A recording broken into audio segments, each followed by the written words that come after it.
welcome to At the Disney Movies with the Harts. I'm Kelly. I'm David. And this week, Santa Claus Gotta Find a Lady. Santa Claus 2. From 2002. Ooh. Walt Disney Pictures presents a motion picture as big as the holidays themselves. Ho, ho, ho! Santa Claus is back. Look out! But this year, Santa ran into a little problem. I've got to get married? I'm actually really curious to hear your thoughts about this movie. This movie wasn't terrible. Right. Well, yeah, but that's a huge departure from the bottom three movie that the next movie is. I'm glad to hear you say that, because I was watching it and because, you know, we hated the Santa Claus 3. Yes, very much. I very much wanted to hate this movie. Absolutely.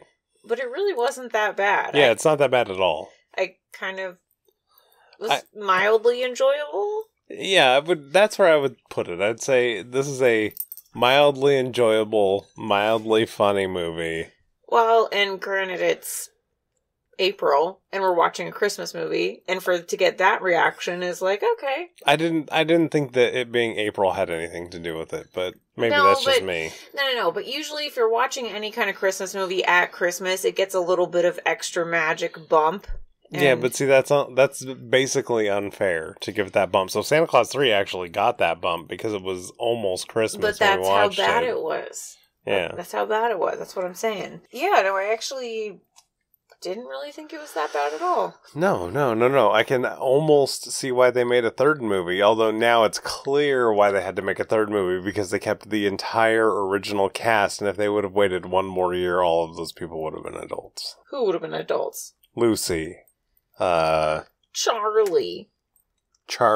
Even though supposedly this takes place 8 years after the first movie, which doesn't add up at all. What's the little kid, the main elf? Wait, which one? Bernard or Curtis? Curtis. He would have been 30. Well, and then Bernard already is 30, and it looks terrible. Well, but he's actually 1,500 years old or something. Or whatever, yeah, but I mean, he's supposed to be a kid. If they would have waited any longer, none of these people would have been children. Yeah. Was Bernard in the third movie? I think so. Just briefly. Briefly. We can't show this guy because he's an old man. He's very much in the first movie. Oh, I'm sure. Yeah. But we haven't seen that. And I've actually seen this movie, but I didn't remember anything about Clone Santa. I didn't remember 75% of the movie. Why would you remember the Clone Santa? I don't know. I thought it was kind of funny. It's just a dumb subplot of this movie. That's delicious. I like cocoa. Cocoa's superior refreshment. Get me some more cocoa. Whoa. Right away, Santa. Whoa. I think Santa feels a little buzz. Woo! I mean, there are funny parts about it, yes, but it's a dumb subplot to this movie. Yeah, but I didn't really remember it at all. I only remembered the lady part, and that was it. And where was Jack Frost at the Legends meeting? Remember, the whole thing with the third one is he didn't show up to those meetings. He's like the cool guy. The cool guy. Cool guy Jack Frost. Or they just invented him for the third movie, but... Yeah, exactly. You know, let me read the synopsis real quick. Okay. The Santa Claus 2. And I don't know why this one doesn't have like a dun, because the third one was like Santa Claus 3, the Escape Clause. Like, why? This was originally supposed to be called the Escape Clause. Well, yeah, I saw that, but that doesn't really make sense. Well, he could have escaped.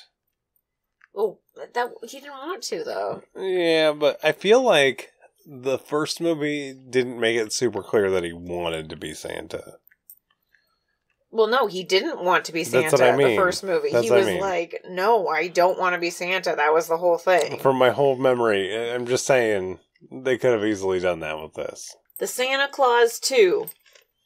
Family, comedy, fantasy. Tim Allen reappears as Scott Calvin in Santa Claus 2, the hilarious sequel to everybody's holiday favorite. Scott has been Santa Claus for the past 8 years, and his loyal elves consider him the best one ever. But Scott's got problems. And a big one. Oh wait, but it is. That wasn't is one. That wasn't the synopsis. His son Charlie has landed on this year's naughty list, and if Scott doesn't marry by Christmas Eve, one very, very short month away, he'll stop being Santa forever. Dun, dun, dun. But literally, that was what they were going for. Yeah. Yeah, so the director, Michael Lembeck. He did a bunch of TV, and then he did this Santa Claus and Santa Claus 3. Pretty much, yeah. He's literally just on TV, and yeah, I mean, he literally only did TV shows. But he did a lot of, like, one episode of this show, one episode of this show. Well, I think that's most of these directors were like that. Yeah, except for some reason, he did 24 episodes of Friends. Okay, great. Okay, what did you really have to do? What does it take to direct an episode of Friends? Yeah, that's kind of what I'm getting at. So in the actors, of course, we have Tim Allen, who's famous for being Tim Allen. But he was like less Tim Allen in this movie a little bit. What? He was the full Tim Allen all the way through this movie. I don't know. He seemed a little less than Santa Claus 3. Santa Claus 3 was over the top. Okay, right. But in Santa Claus 3, that's all they had. Yeah. In this, he didn't have to pull out, like, every single Tim Allen, but he was still just Tim Allen. He was, like, 75% Tim Allen. In 2 different roles. What do you mean in 2 different roles? Toy Santa and Santa Santa. So Toy Santa was, like, 200% Tim Allen. And, yeah, exactly. And non-Toy Santa was, like, 50% Tim Allen. Yeah. So it balanced out. Well, and Scott Allen was normal Tim Allen. Scott Calvin. Yeah, whatever I said. SC, Santa Claus. Santa Claus. Yeah. Elizabeth Mitchell as Carol. Carol. She was in Lost. Something called Frequency. Yeah. And Kelly's favorite show, Once Upon a Time. Well, yeah, she was in Once Upon a Time, but she's been in a lot of TV shows. She's just one of those lady actors that you've seen her and you're like, oh, I know that lady. Yeah, because she's eminently forgettable. Yeah, and they had a lot of other options, which I'll get into in a second. Yeah, I got that too. And then old Davy Krumholtz. Which this guy, every time I see this guy in any of these movies, so he looks like Oscar Isaac, because he was in the new Star Wars movies. He was in he's been in all kinds of stuff. But no, this guy, to me, I can tell this guy right away. The dude from 10 Things I Hate About You. That's Oscar Isaac. That's not this guy. No, that's this guy. See, that's what I mean. They look like the same person. No, they don't. You just can't tell the difference. And then this guy's in some TV show called Numbers for a long time, and he just plays the same terrible role in every single movie or TV show he's in. What, like a nerdy dude? Yeah. Judge Reinhold, reprising his role as Neil. Jay Reinhold. Who had like one scene. Well, maybe like 2.5. Not enough, though. He had more scenes in the first one. Of course, famous for Fast Times and Beverly Hills Cop, yeah. Where he's amazing in both movies. Yeah. Well, and actually, his part in this movie is actually kind of funny. But yeah. This movie, the next movie, and I'm sure the first movie, he's great. Well, he's way more prevalent in the first movie. Yeah, that's what I mean. I mean, he's great in everything he's in. I mean, the idea tonight is to attract a woman. What are you talking about? You look like a limesicle. I think it makes you look hot. What do you think, Laura? I mean, honestly, what do you think? Huh? Doesn't he look hot, Laura? And I think it's what's inside that really counts. I thought you liked that sweater. We'll talk about it later. One of the better cameos we've had in a while with Molly Shannon. Oh, Molly Shannon. Yeah, I wasn't going to count her in the actors. That counts. I was going to shout out the Spencer Breslin kid because he's really like the third lead. Yeah. As Dorcas Amorcus, whatever his name is. Curtis. Yeah. The elf. And he's in the third one, too. Yeah. And that's what I mean. That's why they had to make the third one when they did, or they couldn't have made it. Yeah. Without recasting the whole thing. And he was fine. I mean, he was just... He's the same thing he plays until he got old enough to not be in movies anymore. Yeah. He's been in, I think, a few other kids' movies, but I don't really know. I just know that he's related to Abigail Breslin. Right. Little Miss Sunshine. Whose name I recognize, but I don't really recognize. I don't know. I wouldn't know who she was if I saw her in a lineup. She's not famous anymore. It's fine. Oh, good. Because it was just that stupid movie? Well, she's been in some other stuff, too, but that was really the main thing that she's in. Did you have some trivia facts there? Well, I mean, there was the Tim Allen prison joke when he's with Carol And she's like, well, you got one strike and you haven't been to prison or you don't wear socks with sandals. And he's like, well, we'll see. And it's because Tim Allen actually did go to prison. He's a felon. What did he go to prison for? I think like cocaine distribution or robbery and both. I think it was both. Was this before he was an actor? Yeah, it was before he got famous. But he's also famous for having done a little time in the joint. I did not know that. What? No, Oh I my had God. no idea. Yeah, of course. Yeah. I had literally no idea. That's like one of the main legends of Tim Allen is his like time in the joint. That's like your dad being a cocaine distributor. That's weird. You know, well, what are you going to do? So there were a lot of other actresses considered for the role of Carol. This was also my other fun fact. Oh, but I mean, it's a 2-part fact, so which part did you have? Well, the 3 ladies. Oh, no, there was 4 actually. Oh, okay, there you go. Because the first one, Kirsten Davis was considered, who played his wife in Shaggy Dog. She's from Sex and the City, also.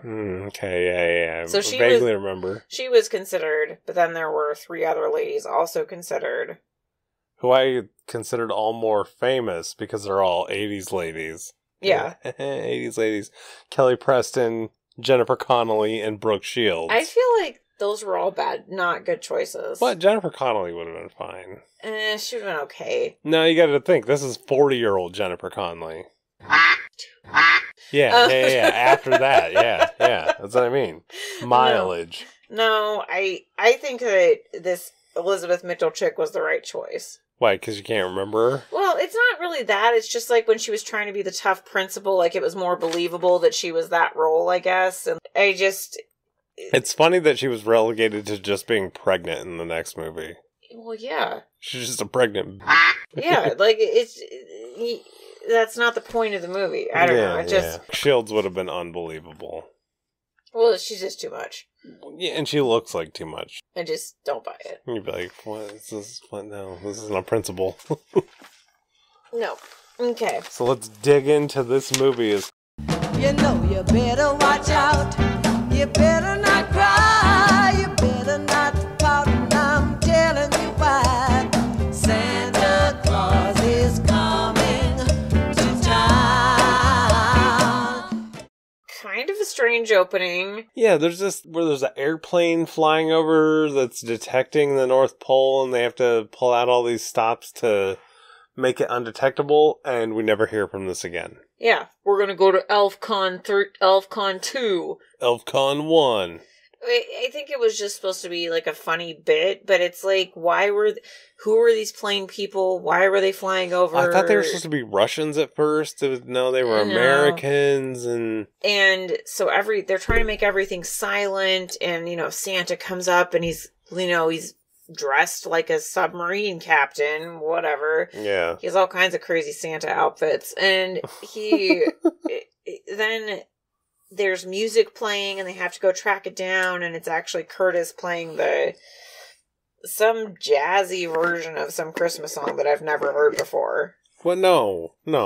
Yeah, so the Smokey Robinson Christmas song, I've never heard that before. I feel like I probably have, but it's not important. No, I mean, it's not important, And then we get this dumb, random, crashy reindeer Chet scene that is super important. Well, I could have done it without the whole, drunk binx reindeer. That's pretty much what it was, and it was just kind of annoying. Yeah, it was really dumb. It was very, very dumb. I think they could have just cut that out and made it something different. Just not had that and made it just like a regular reindeer, and that would have been fine. Like a whole stable of backup reindeer, like they should have. Well, they probably do have a stable, and that's what I mean. And who names a reindeer Chet? Yeah, No.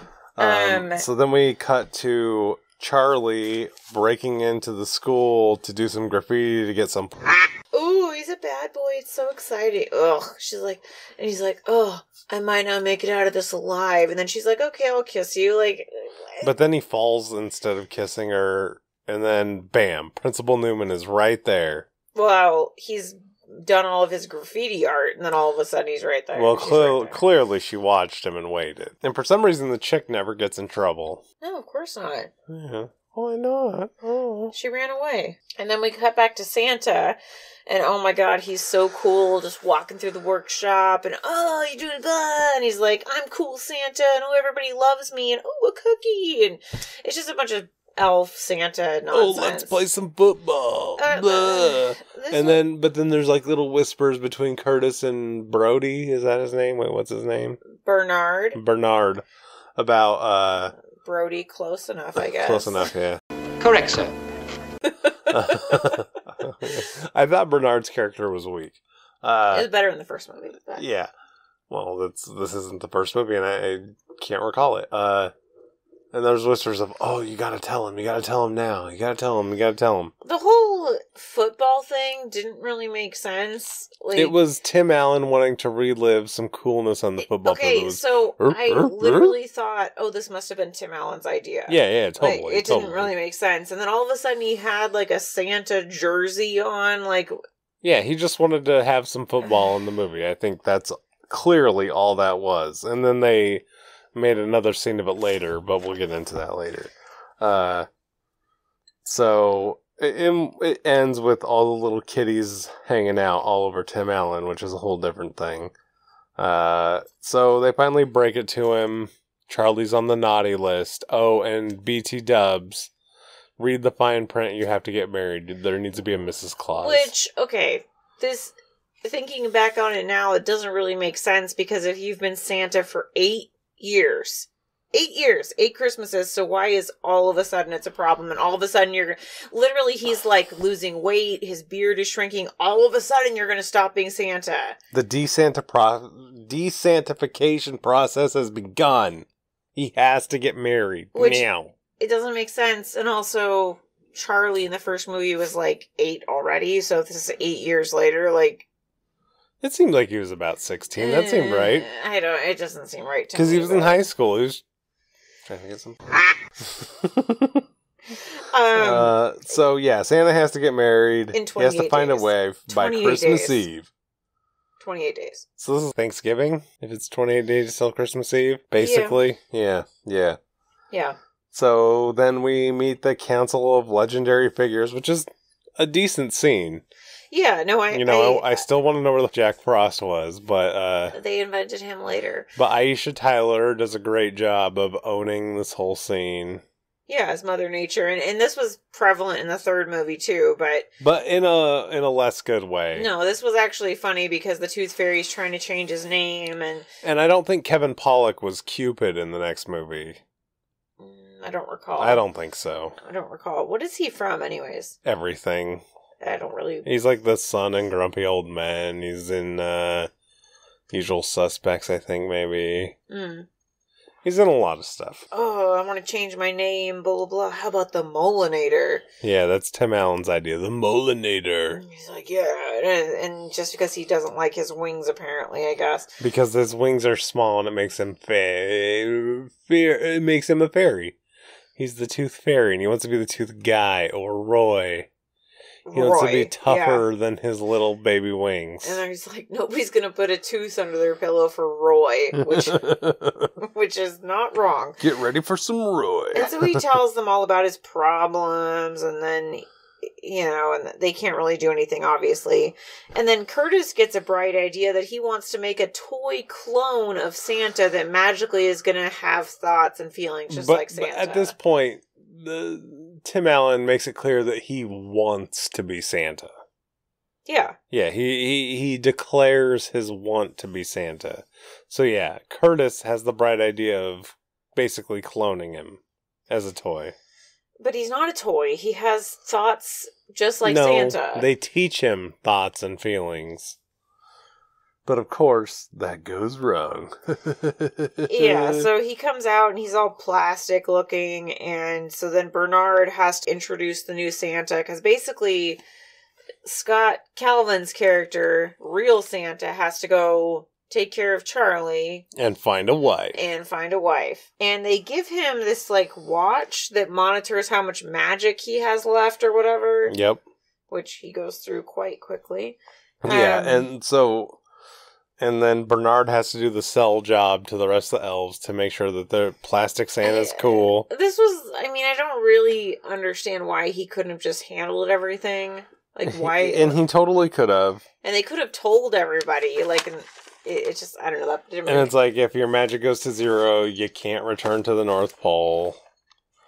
And we cut now to the X and Judge Reinhold and Principal Newman, who's a evil old battle axe. But really, she's young and hot. Is she hot? I think if that was your principal, she's a principal 10. Whoa. But normal 7.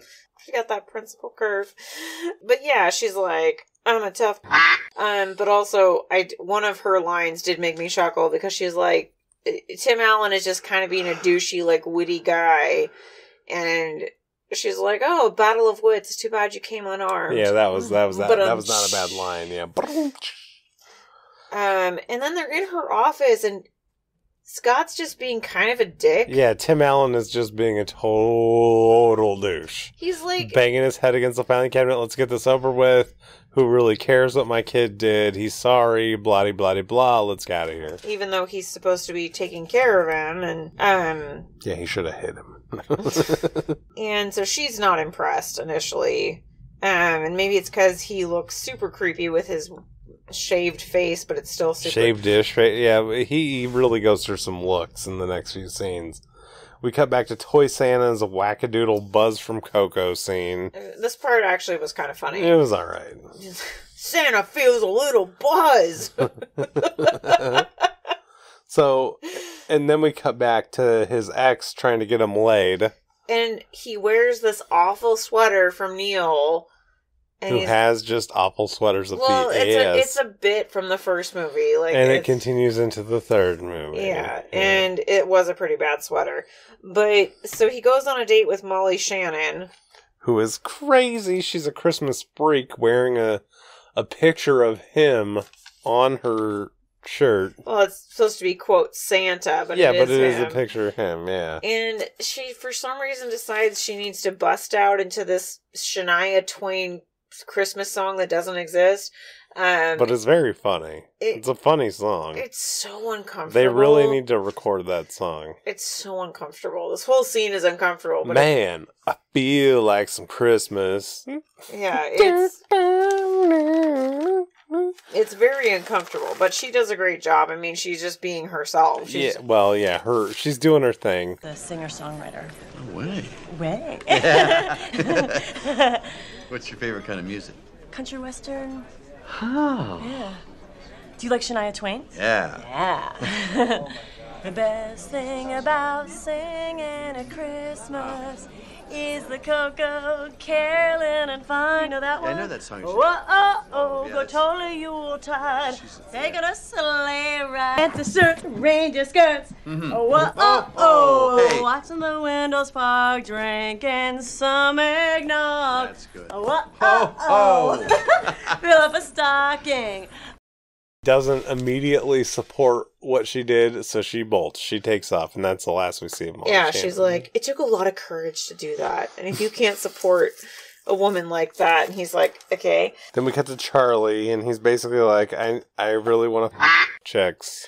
Well, he's like, they're trying to make it all cute, but he's a teenage boy, and he's like, oh, we used to be friends, but then I got this weird feeling in the pit of my stomach. Oh, you mean you got a boner? Like, yeah, and then basically he's like, Dad, get out of here. I need turn off the light and get out of here. It's not what he said. That is 100% what he said, but they'll never say it out loud. And then Lucy's like, oh, wait, are you Santa, Scott? Scott, are you Santa? And he's like, no.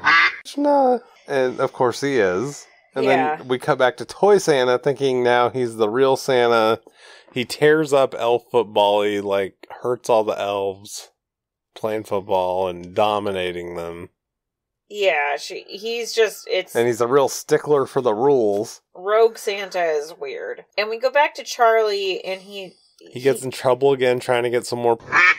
Well, what was he doing, though? What was he actually doing? He tagged the locker. Oh, yeah, doing spray paint again. That's right. Yeah, he was tagging. He's like a very talented tagger, that little Charlie. Yeah, making these perfectly straight lines. No.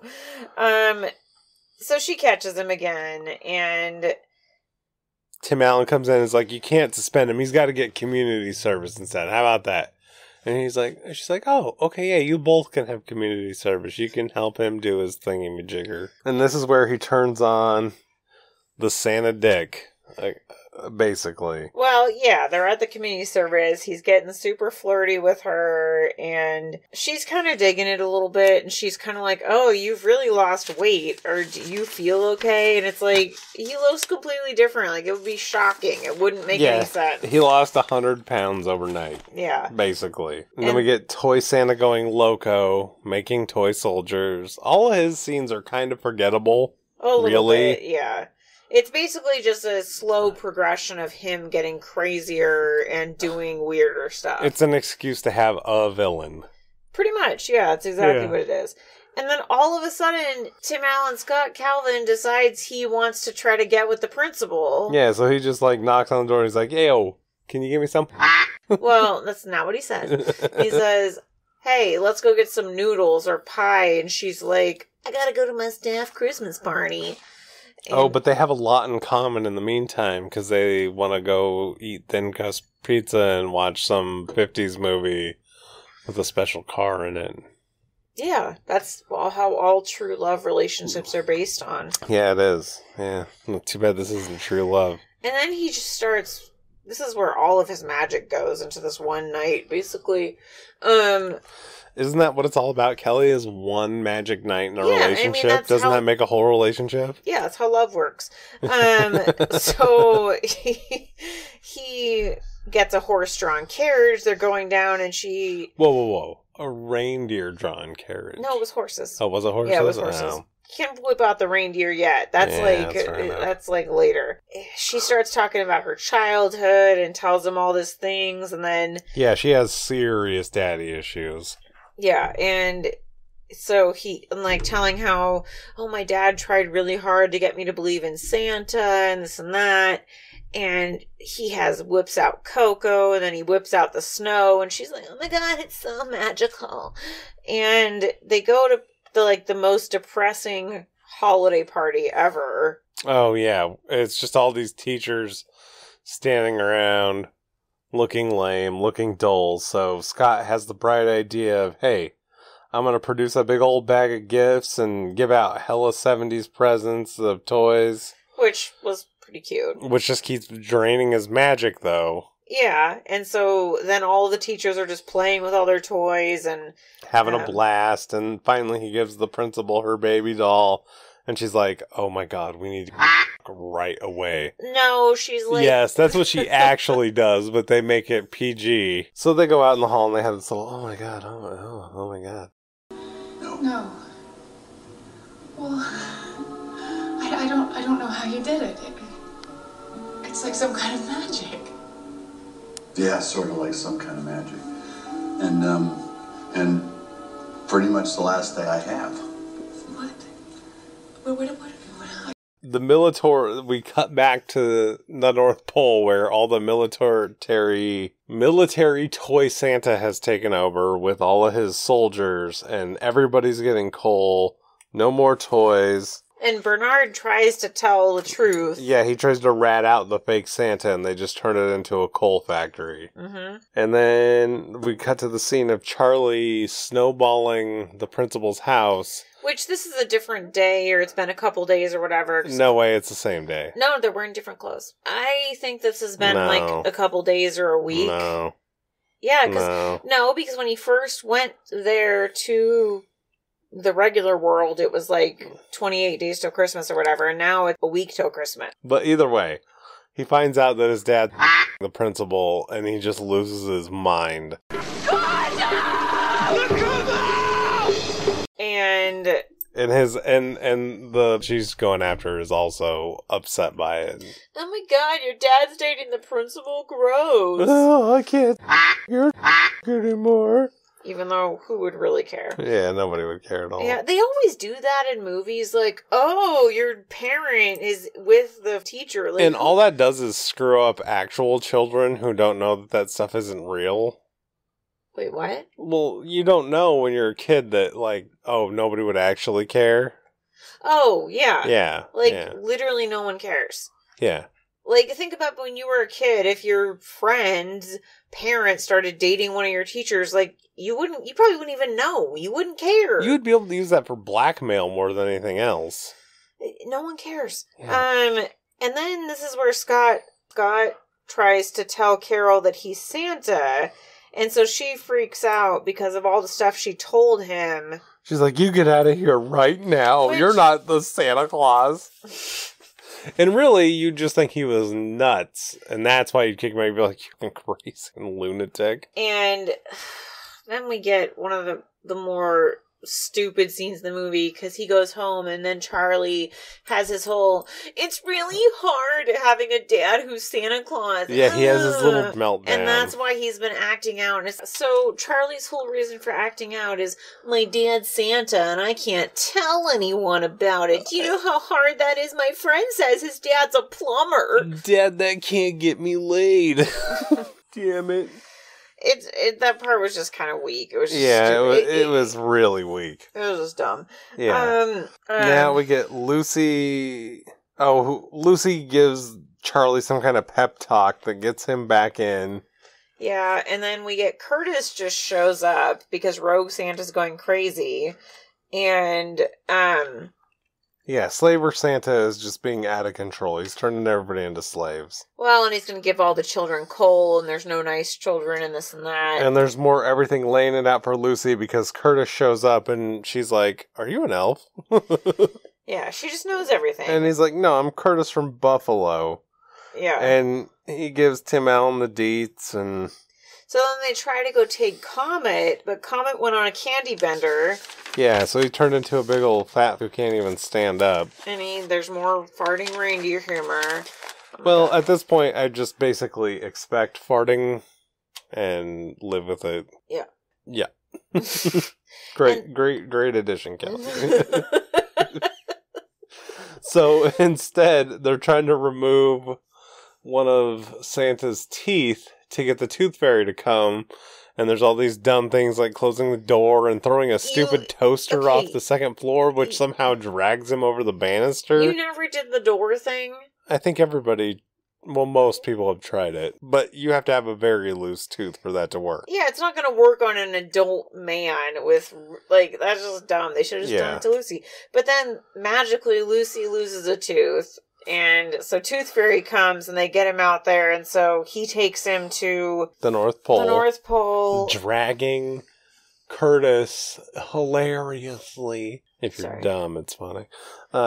Charlie talks to Principal Newman about Tim Allen being Santa. She's like, if you don't believe me, shake this snow globe and you'll see the magic. And there was just like weird fireworks and oh my god, I believe this snow globe, it must be true, which it didn't really make sense, but... And then immediately Santa is captured by Toy Santa and Charlie and the principal show up right away to save the day. Because Christmas magic. And then... Gotta save the day. They... Rogue Santa has taken the sleigh out, and then all of a sudden, Chet is the only hope, and we get this really... He's the only thing that's gonna save Christmas. No, I hate it. I'm a dumb reindeer. Their whole thing is, he's just a baby, and he's like babbling and doing baby things. But is he doing baby things, or is he doing... drunk reindeer things? Drunk, dumb reindeer things. It's weird. It's odd. He's like the redneck reindeer. Yeah. Chet the redneck reindeer. And we get a weird Santa fight in the middle of the flight, and it was just like, okay. Along with all the elves attacking the toy soldiers with like snowballs and snowmobiles and tools, like taking them apart. And then, so they get Santa, and it's very anticlimactic. He just they crash, and then all of a sudden, these evil Santa, they're going to shrink him down to be the size of a toy. And that's it. Yeah. It was very anticlimactic. Yes. But then all of a sudden he, there's a proposal scene where he's like, oh, I love you, Carol. And she's like, you love me? Oh. What? Nobody could love me. He's like, my papa didn't love me. He's like, I'm Santa. My candy cane. And And she's like, Merry Christmas. Yeah, and he's like, oh, I love Carol. And then all of a Santa, sudden, yada, yada, yada. as soon as they get married by Mother Earth, he just turns into a fat man again. And then Carol's like, gosh, what did I do? She's like, oh, no, I can't even see his anymore. And then the last scene we get is they go in the sleigh and they go back to the house, and then, you know, Charlie takes Lucy and she's like, oh my god, I knew it was you, Scott. And she's like, but do I still get toys? And she's very cute through the whole movie. Just like in the third movie, she was the best part of the movie. Yeah, because that's all that matters is toys. Toys. And if you're a kid, though, that is very true. And that's the end of the movie. Thank God. It wasn't that bad. It wasn't that bad. That being said, though, what was your favorite part? The Christmas party. The staff Christmas party. Well, yeah, I'll refine it to him trying to get some right away. No, not that. No. I just actually thought... Or, well, her trying to give it to him right away, I should say. No, not that. Yeah, I just actually enjoyed where he gave all the staff members the Christmas presents and... Kelly enjoys joy. Yes, I do. I'm a joyful lady. A joyful lady. No, I just thought that was kind of a cute little touch, and it, you know, it just was kind of, it was good. It was a good scene. I enjoyed that part. It was fun. It was a fun scene. Yeah, no, because I think it's because everybody can kind of relate to that. Like, oh, that one toy you always wanted when you were a kid that you didn't get, and right. Yeah, no, I liked it. I thought it was a cute scene, and then I'll give an honorable mention to the Molly Shannon cameo. Yeah, I think we could both give an honorable mention to that. I mean, we both love Molly Shannon. There was not really any music except for a little bit of Christmas music in this that I can recall. Yeah, but wait, what was your favorite scene? I said where she was trying to give it up right away. Okay, it was the same scene, basically. Okay. Yeah, I didn't understand because you were talking about things that weren't happening in the movie, so you know. I was, but it was just implied, not shown. She was just being like, "Oh my god, how'd you know it was my present?" No, she wasn't trying to give it up right away. No, oh my god, stop it. No, that was not what that scene was trying to say. David's always reading into it. Well, it's not that. It's just that it's a Disney movie, so she can't go out in the hall and... You mean it's candy cane? Yeah, it's candy cane. She can't go out in the hall and candy cane. It's so minty. Yeah, minty fresh. Ew, creamy and minty fresh. It's like toothpaste. Yeah. Well, yeah. The main character, Tim Allen being Tim Allen as Santa Claus, and Tim Allen. Yeah, I mean, I'll say, like I said before, he wasn't fully Tim Allen in this. No, I think he was. That's the thing, is I think he's the human Tim Allen and not the cartoon Tim Allen so much. But then the villain is also the cartoon Tim Allen. Yeah. The Nazi piece of crap. It was just, yeah, and I just kept calling him Rogue Santa. Yeah. But he was... And the whole ending was very anticlimactic, like I said before. It was just kind of like, okay. It was uncreative is what it was. Yeah, it was a little uncreative, and I just, I don't know. There could have been a better way to destroy a toy Santa, let's be honest. Like what?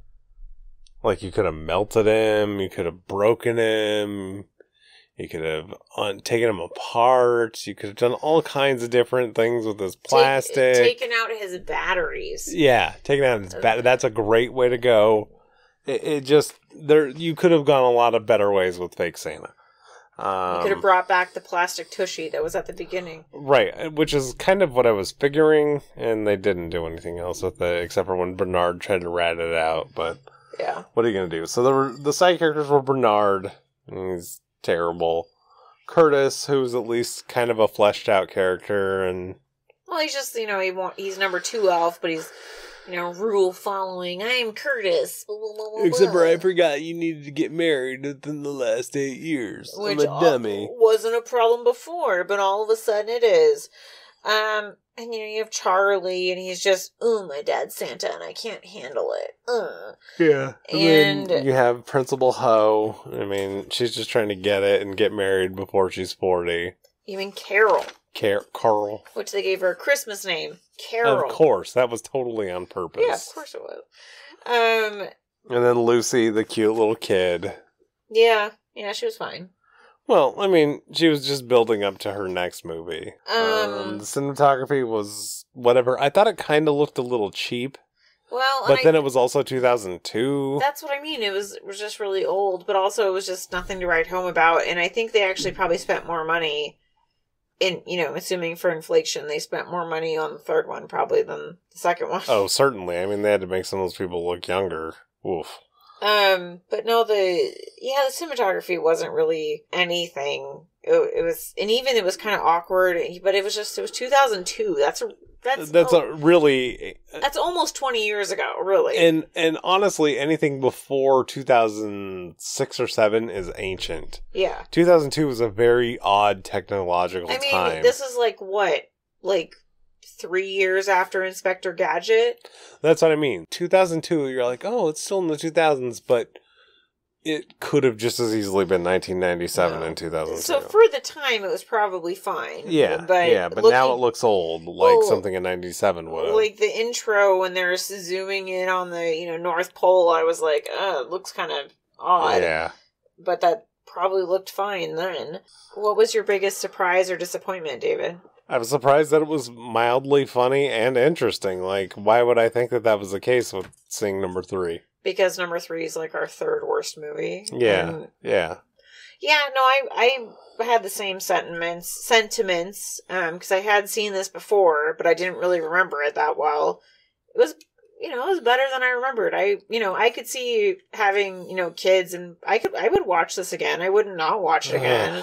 I would, but I would also still remember nothing about it, just like I pretty much already remember nothing about it. A lot of Christmas movies, like these level of Christmas movies, are very forgettable. They're just like, oh, okay, it's almost like a made-for-TV movie. I almost don't even consider this a Christmas movie. It's just a movie that happens to be about Christmas. Yeah. No, that's true. And I mean, there's really no need to remake this movie at all. No, you wouldn't be like, oh, let's remake the Santa Claus too. No, it's like, why? What? There's no purpose to serve with that. And so it's not even a thing. So do you have any final thoughts? I mean, it's a Christmas movie. It's fine. Definitely better than number 3. So that's basically my same thing. Okay, fine. It's just kind of forgettable. Clearly, because I'd already seen it, and I didn't really remember anything about it, so... Yeah. What about the budget, David? So, they spent $65 million on this movie. I don't know where they spent all that money, probably in paying people. Yeah. And it made $172 million, so it's really not that successful for what they're looking for in a Disney movie. Maybe that's why they made the third one. We'll see with the first one. It probably made a lot more than this. Well, yeah, the first one was way more popular. But... Yeah. So, if you were to rate this movie, Kelly, what rating would you give it? So, just in contrast with the first one, this is like, oh, this is the best movie ever. But really, I mean, I gave it a 55% because it's very much just right in the middle, not that exciting. It's not a bad movie. It's really not. I kind of enjoyed watching it. So yeah, 55% is what I gave it. Why are you making that face? Because I also gave it a 55%. No, you didn't. Yes, Shut up. Yeah. What? Yeah. So we got the same rating again for the second time. Well, I mean, it's really a very much middle of the road, like, it's a movie. It's fine. Like, I'm gonna forget about it tomorrow, but also I didn't hate watching it. I kind of enjoyed it. So what do you think the Rotten Tomatoes score for this movie is? Probably like a 68%. It's 56%. So literally everyone feels the same about this movie. Like, this movie's okay. Well, what did the critics, or what did the people say? So the people gave it 42, so people don't like it as much, really? Which I'm really surprised about. I feel like it's better than a 42. Yeah, but I guess. So you can tell me where my fate lies. What time is it, David? It's time for Kelly's favorite part of the podcast. Bet your ass it is. Aggressive. Jesus Christ.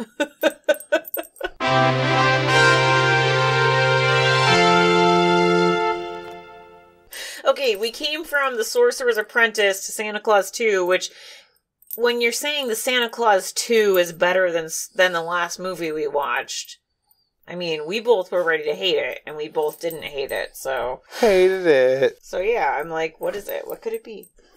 So it's number 101. Oh, so that's an older movie for sure. Oh, yeah. Is that in the 60s? Nope. 70s? Yep. Which we have not watched a lot of. No. I'm gonna guess it's live action. I'm gonna guess it's live action, too. I mean, I don't know, but I'm Okay, sure. I'm kind of nervous. Luke, settle down. Hold on. Daddy needs it's a big moment. So it's number 101 from 1971. Scandalous John. What? Scandalous John? What does that even mean? What is scandalous for 1971? What is that? Is this a guy that goes after prostitutes? He's No, like it's a Disney movie. There's no prostitutes. It is rated G, so there is no prostitutes. Well, wait, I take that back, though, because Boatniks was also rated G, and I don't know that it should have been. And that's 4 movies after Boatniks is this.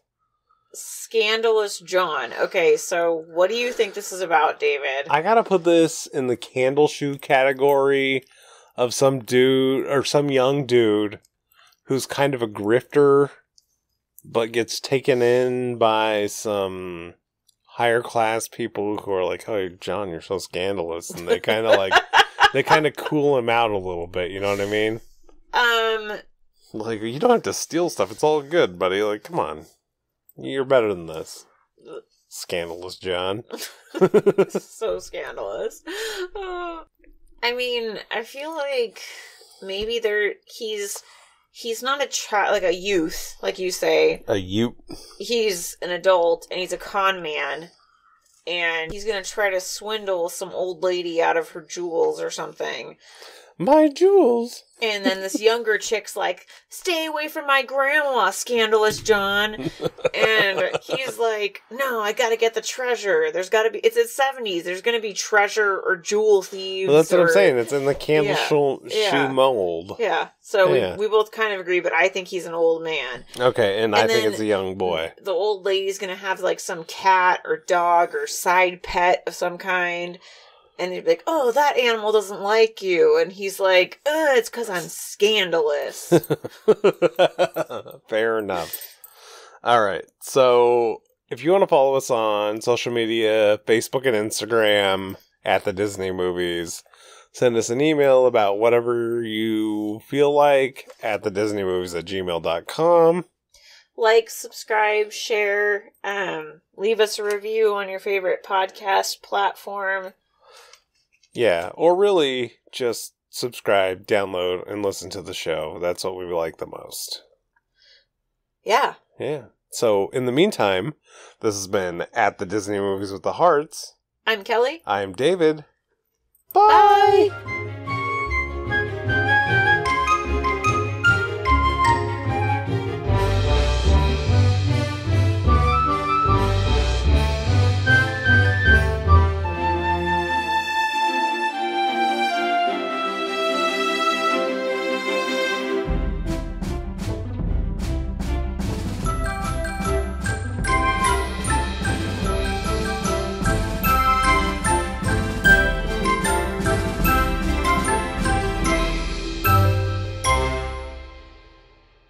Man, Kelly feels like a woman.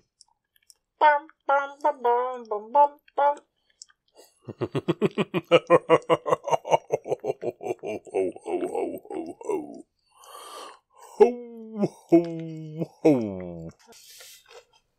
Sleigh bells ring, are you listening?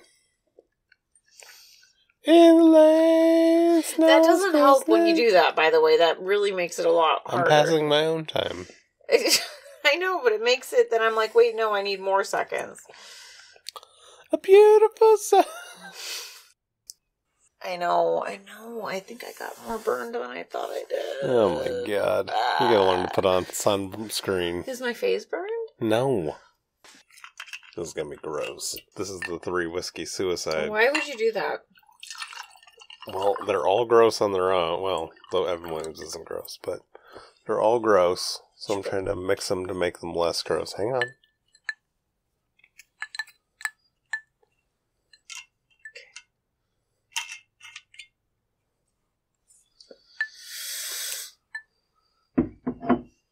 This week on Husband's Got Talent.